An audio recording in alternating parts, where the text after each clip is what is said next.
So J.D. Vance, I think, is a good fit for former President Trump. Hopefully, future President Trump with the Trump Vance ticket. Again, there were other people that were in consideration, obviously, but he felt like this was the route to go. And again, I think J.D. Vance does fit that America First, that younger generation type thing that President Trump wants. Again, from what I hear, Marco Rubio was in serious contention.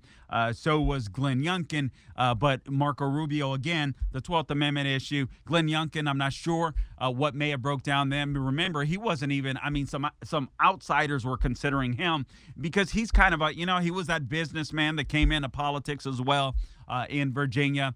So I think Trump may have admired that. Rubio is obviously somewhere between establishment and conservative, but does a good job, I think, debating the left, going back at the left, really quick on his feet when it comes to rhetoric, when he's on some of these cable networks and stuff like that. But that was just going to be too much of an issue for the Trump campaign. And from what I understand, his attorneys advised him to go a different route. But again, J.D. Vance. So I'm going to give you a little backstory. And by the way, I mean, if you guys watch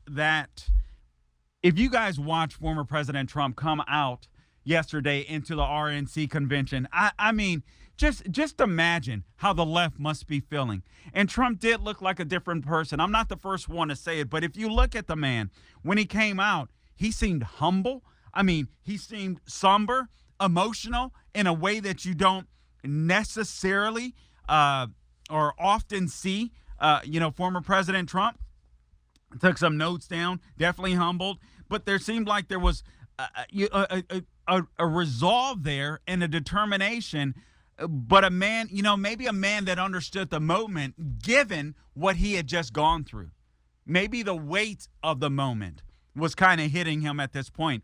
At a certain point, it was just fight, fight, fight. And he said that, obviously, even when he, left the stage after the attempted assassination attempt. But I think it all may have hit him. First time he's in public, that many people since that event took place. So it's just crazy. So again, he picked J.D. Vance. Steve Cortez wrote for the Real Clear Politics, and one of the things, or some of the things that he mentioned is he said Trump picked a VP candidate in J.D. Vance who can basically help him win. I heard, and I forget the chick's name that used to work on the Trump campaign, blonde lady that worked on, Fox News. Not Kaylee. She worked with campaigns, polling. Kellyanne Conway. Thank you, Mr. McConnell. All right, so Kellyanne Conway, she said she asked President Trump specifically, because there were other people that she liked too, but she was happy with the pick. Why did you pick J.D. Vance? And he said Pennsylvania. Pennsylvania is a must-win state. Now, obviously, Georgia and these other swing states, Arizona, the Biden administration would be in trouble if they lose those states. And guys, keep in mind, this is still technically a close race. Even though Trump's numbers, it looks like he's polling and he's trending upwards. We still don't know what's going to happen in the next several months. But I think a lot of people were swayed by this assassination attempt of the former president. But this is a guy that can help him win in the Beltway. The guy's story is pretty amazing. We'll go through some of that. From what I remember, I never read the book. I saw Hillbilly Elegy, the movie, or Ology, or whatever it's called, a few years back or several years back. I'm trying to remember some of the takes from that, but it was like, I was like, when I saw the movie, I was like, is this the same dude that wrote that book? I was like, that's his life. I mean, it was pretty insane. But Steve Cortez campaigned for him back in the day, and he mentioned 5 things that he thought were pretty impressive about J.D. Vance and the things that could help former President Trump take it home, and why he's the perfect pick. Number 1, let's go through them, and I'll take some of your calls. Again, the number to call in, 844-900-7243. 844-900-7243 is the number to call in. By the way, also please subscribe to my podcast wherever you go to get your podcast. The Carl Jackson Show is where you can go to find me. I'm on all things social media, X, Instagram, Facebook, True Social Getter. Wherever I am on social media, please join me there. The Carl Jackson Show, at The Carl Jackson Show. All right, so number one, his backstory. All right, so like Trump, he writes, Vance arrives as a political outsider. I think this is the way the founders intended it to be. J.D. Vance comes in. He's this political outsider. Now, I got to be honest with you. J.D. Vance isn't as conservative as people make him out to be. Now, he's not a rhino by any stretch of the imagination, but he's not as conservative as a lot of conservatives make him out to be. All you have to do is check these people's Liberty score. But, that's me. That's neither here nor there. He's still a great candidate, and he's still a great senator, and he's by no means a rhino. It's one of the reasons why I wanted him personally to stay in the Senate, because Ohio is filled. Oh my God. Okay, so Ohio is filled with rhinos, and I wanted him to remain in the Senate to kind of, maybe encourage some of the other state leaders in Ohio to step up to the plate. You know what I mean? But this is very important. So he gained this national recognition when he captured the hearts and minds with his memoir. Again, that's Hillbilly Elegy, and the Academy Award-winning movie adaptation, and that's what I saw. And Steve Cortez writes, with searing eloquence, he describes the challenges facing working-class America, especially heartland communities decimated by economic decline and cultural decay. That's what we saw taking place on the stage last night. I'll get into that when we get back, and I promise I'll take your calls. 844-900-7243. Today's show is brought to you in part by Priority Gold. Economists warn that massive tax hikes could devastate your IRA and your 401k account as the stock market braces for impact. With inflation on the rise and global uncertainty looming, it's clear why central banks and savvy Americans are turning to gold. In times like this, Proverbs 21:20 reminds us to preserve what we built. Right now, that wisdom points us towards gold. If you haven't had your eye on gold, time to make it a priority. My name is Carl Jackson, and I am urging you to call my friends at Priority Gold to find out how they can help you diversify your savings with physical gold and silver. Call 1-800-405-GOLD or visit PriorityGold.com/golden for a free gold info guide. Plus, see if you qualify for free shipping and storage. Act now to get your portfolio working for you while the market is golden. Again, call 1-800-405-GOLD, 1-800-405-GOLD to speak with a gold specialist, or visit PriorityGold.com/golden, PriorityGold.com/golden. All right, so J.D. Vance, the left is already going wacky over J.D. Vance. And again, they have nothing else to do because they're not going to talk about their policy. Later on in the program, I'm going to talk about the GOP platform. I gave just a bit of it. It was out early last week, and on the Salem News Channel over the weekend, I listed some of them or made mention of a few of them, but I'm going to go through many of them because, it doesn't give me everything that I want. Certainly, I'm more conservative than some, and I would argue a lot, frankly, in the Republican Party. But I get and I understand what Trump is trying to do, and the party has been refashioned, if you will, in his image, and that's the way it rolls when you're the nominee, and they're trying to cast a wider net. To some extent, I understand. I don't completely agree with everything. I don't completely like everything, but I certainly don't want to live under the leadership of Joseph R. Biden anymore. And I do think that the Trump administration could lead us back into, I'm down with America First policies. I'm down with a president that actually seems to love America and what it stands for, the rule of law, and the Constitution, the Declaration of Independence. I don't want this DEI and CRT nonsense. And so, anyway, I am completely down with that. So, before I go on, let me do this. I'll go to a caller. We've got Tony. Tony is in Tampa. He would have loved to see another pick. But anyway, all right, let's go to him. Tony in Tampa, welcome Welcome to the program. You've got the mic. Thanks a lot, Carl. Let me just say this. I guess J.D. Vance is all right. I don't know much about him. But you got a Florida congressman here. I forgot his name just for a minute. Would you remind me, please? Byron Florida Donalds. Byron Donalds. Exactly. Yeah. Excuse me. Thanks a lot, Carl. Thank you very much. I would have taken Byron Donalds because he's got guts, he's got brains, he's got energy, and he's a heavy Trump supporter. And you know what? Most importantly, Carl, he looks the part. He looks the part. Listen, that's exactly who I would have taken. Immediately, right out of the box, I would have taken him, man. Listen, I absolutely love Byron Donalds. I think he's a great congressman. I was thinking that if they picked Rubio, maybe he would elevate to the senator's position. There's no doubt that he's going to run for governor. But our AG is a pretty good candidate as well, Ashley Moody. So there will be a fight for the governor's race, no doubt about it, once Ron DeSantis moves on. But here's the issue with Byron Donalds, and it's the same thing that happened with Rubio. And I agree with you because Byron Donalds, when you look at his Liberty score, he's pretty solid. He did one thing that I did not like during the primary with Ron DeSantis. He played the race card to try to help Trump out, and I'm like, nah, you don't do that. That's one thing you don't do, and he doesn't do that typically. But he was trying to help out his man. I get it. Help out his homeboy. I get it. But you don't become a leftist to do that.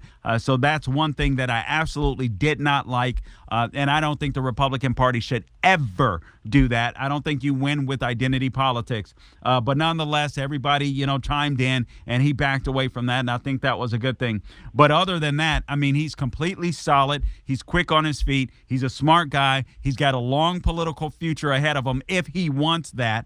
And so he will be around for a long time to come. But the 12th Amendment issue, again, Trump's attorneys recommended that that's just not something that he wanted to deal with at this point in time. So that would have been the case with Marco Rubio. That would have been the case with Byron Donalds as well. But anyway, thank you for the call. If you want to call in to the program, 844-900-7243, 844-900-7243 is the number to call into the program. Getting back to the reasons why many people believe, or at least Steve Cortez, that used to work for the Trump campaign, believes that J.D. Vance was such a good pick. Obviously, he can relate to people that have come from nothing, right? He's the epitome of the American dream.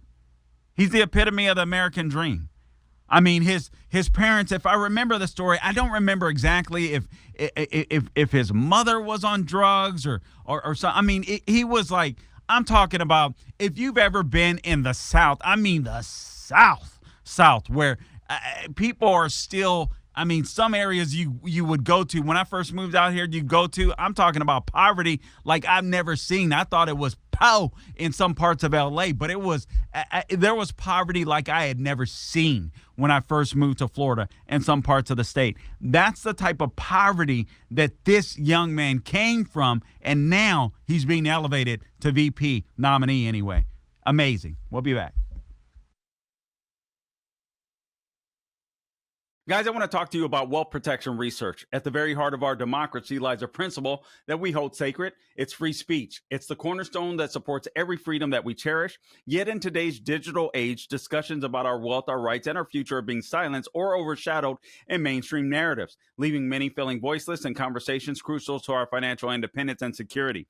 This is where wealth protection research steps in. They're armed with a mission that's never been more critical. Wealth protection research is not a financial advisory firm. They are defenders of free speech, committed to giving a voice to the silence. Wealth protection research tirelessly seeks out financial experts. These are the voices that challenge prevailing narratives, especially as we navigate the uncertainties of the 2024 election. Wealth protection research has created a 2024 election wealth protection report. This free report highlights the 3 best ideas for protecting and growing your money heading into the 2024 election. It contains ideas the mainstream media won't touch, and listeners can get it completely free. All you have to do is text the word ideas to 76626 to claim your free copy. If you believe in the sanctity of free speech and the importance of financial freedom, act now. Text the word ideas to 76626 to claim your free copy of this 2024 election protection report. It's time to widen the scope of what we're told, to hear the ideas the establishment does not think you can handle, and to take control of our financial destinies. Text ideas to 76626 to claim your free copy. If you text the word ideas today, you'll also get a free gold investment kit from Wealth Protection Research, sponsored by Augusta Precious Metals. All right, guys. So the reasons why J.D. Vance is a great fit for Donald Trump. Again, you just go back to this.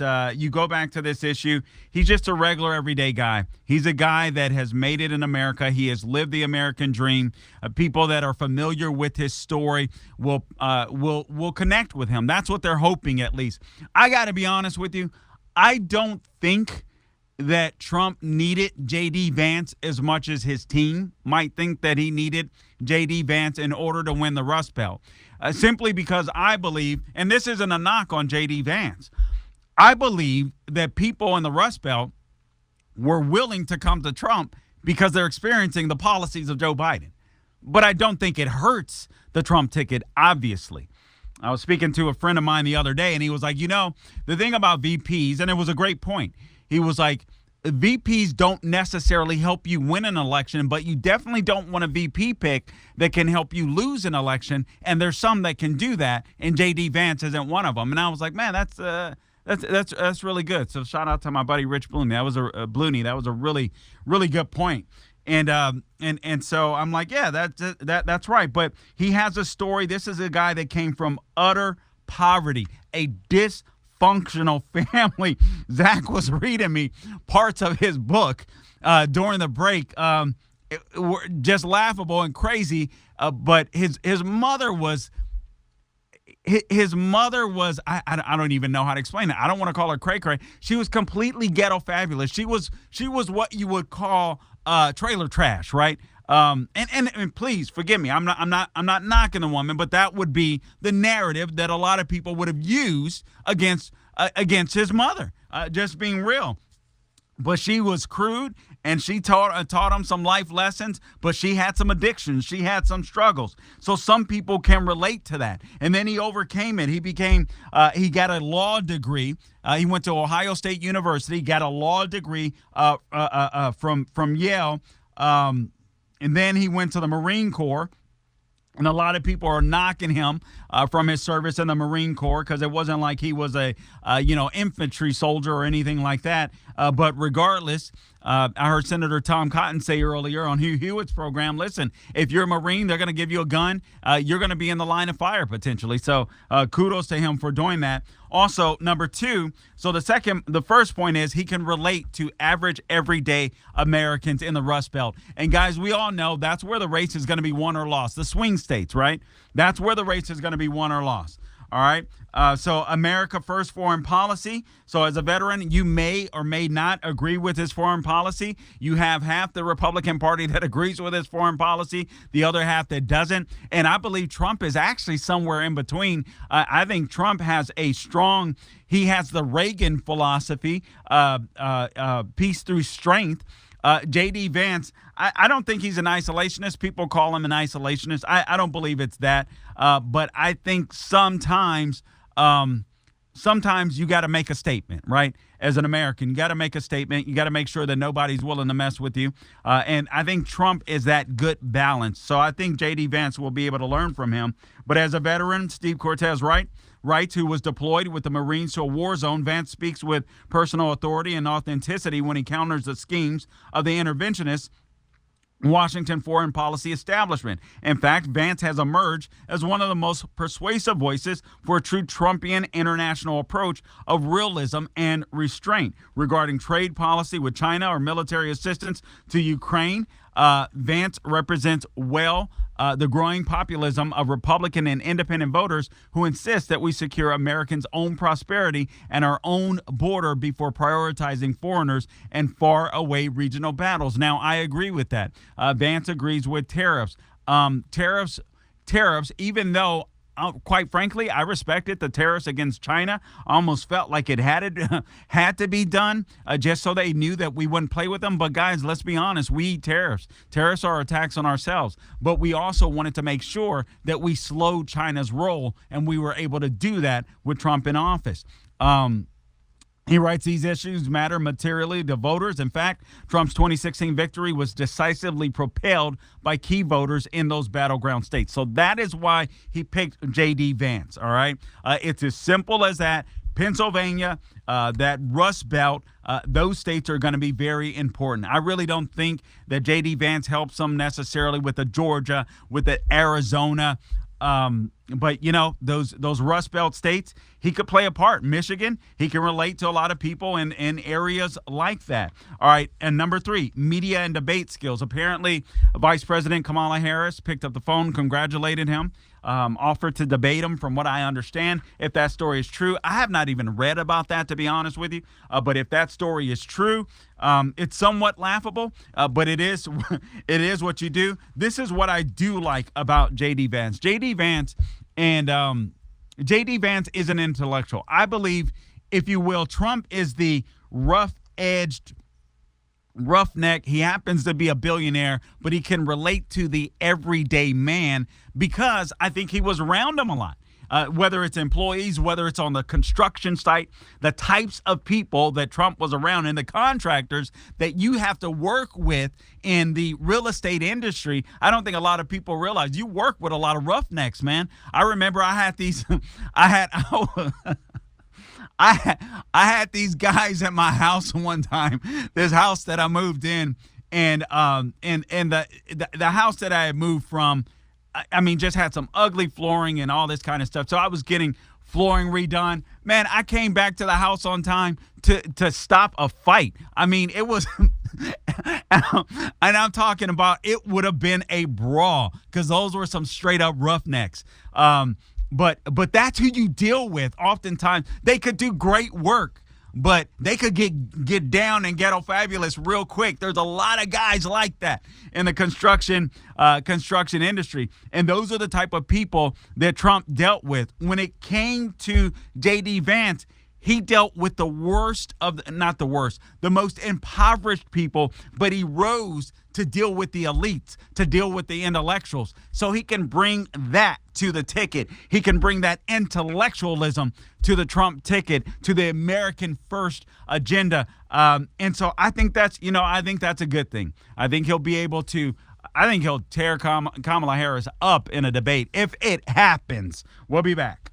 You might have heard Mike Lindell and MyPillow no longer have the support of the big box stores or the shopping channels that they used to.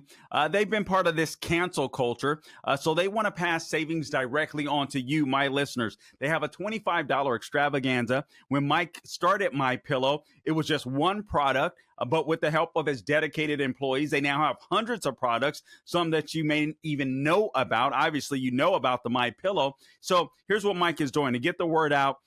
I'm inviting my listeners to go to mypillow.com for their $25 extravaganza. They have a 2-pack multi-use MyPillows for just $25. MyPillow sandals are just $25. Their 6-pack towel sets are just $25. Brand new pack of dish towels, $25. So for the first time ever, the premium MyPillows with the all-new Giza fabric are just $25 as well. And orders over $75 receive free shipping. All you have to do to get this amazing offer is go to mypillow.com, use the promo code Carl, C-A-R-L, or give them a call, 800-858-0263. That's promo code Carl. All right, so the third reason why Stephen Cortes thinks that J.D. Vance is a good fit is just because he's been able to develop the skills that he needs in media and debating to be able to share Trump's vision. Basically, when you go in front of media, when you go on the debate stage, he has the intellectual ability to do it. He went through this grueling primary process, and frankly, I thought it was going to be easier for him, but it wasn't. So he got an opportunity to learn a lot. Not that necessarily makes you ready, right, to run the country, but certainly a part of this America First agenda. I think he needed to be tried, and I really think the benefit of him is, again, I think this takes the idea of a J.D. Vance, kind of takes the government back to the way that it was intended. These people weren't meant. The founders didn't mean for people to go to Washington and freaking, live the rest of their days there. They didn't mean for the Joe Bidens to exist, to live in Washington, D.C. for 50 years. They never intended for that to happen. But once politicians like Joe Biden, who has nothing else, Joe Biden has never, besides winning that senatorial election, the guy probably would have been, listen, he graduated law school at some point, right? So I'm sure he would have gone on to do okay, but he would have been, in my opinion, probably mediocre in whatever he did. The guy is kind of a scam artist for the most part. The fourth thing, he talks about the correct political detractors. Vance acts as a magnet for particularly heated vitriol from the spokesman and platforms of the American ruling class. Steve Cortez writes, why? Because they see him as a former insider who turned on them. In other words, and you guys might not know this, remember when his movie came out, this guy was working in Silicon Valley. He was working for Peter Thiel at the time. He writes this book. It does well. They're giving him all this praise. I remember this. I literally remember this. And then this guy comes out and he starts leaning conservative and starts saying some conservative things, and they turned on him. The media turned on him, and he continued to go his own way. So he does have some strength in that regard, but they see him as a former insider. Again, the elites do, particularly the establishment and those in Silicon Valley and Hollywood, as somebody that turned on them. And so he's no longer with them, so they can't stand him. So like Trump, he writes, he could have continued on the path of lucrative deals and constant adulation from the supposed, quote unquote, important people, instead to pursue better lives for Americans in circumstances he knew as a child and a young man. Vance chose the more difficult path as a populist political thinker and office holder. Guys, listen, I appreciate you tuning in to this edition of the Carl Jackson Show podcast, your daily dose of objective truth in a world of confusion and lies. Please, again, remember to subscribe to the podcast wherever you go to get your podcast, Apple, Google, Spotify, and Rumble. Don't forget to check out below. You can find out where to get the merch, carljacksonmerch.ideamortar.com. T-shirts are there. And until next time, guys, don't grow weary doing good. God bless you.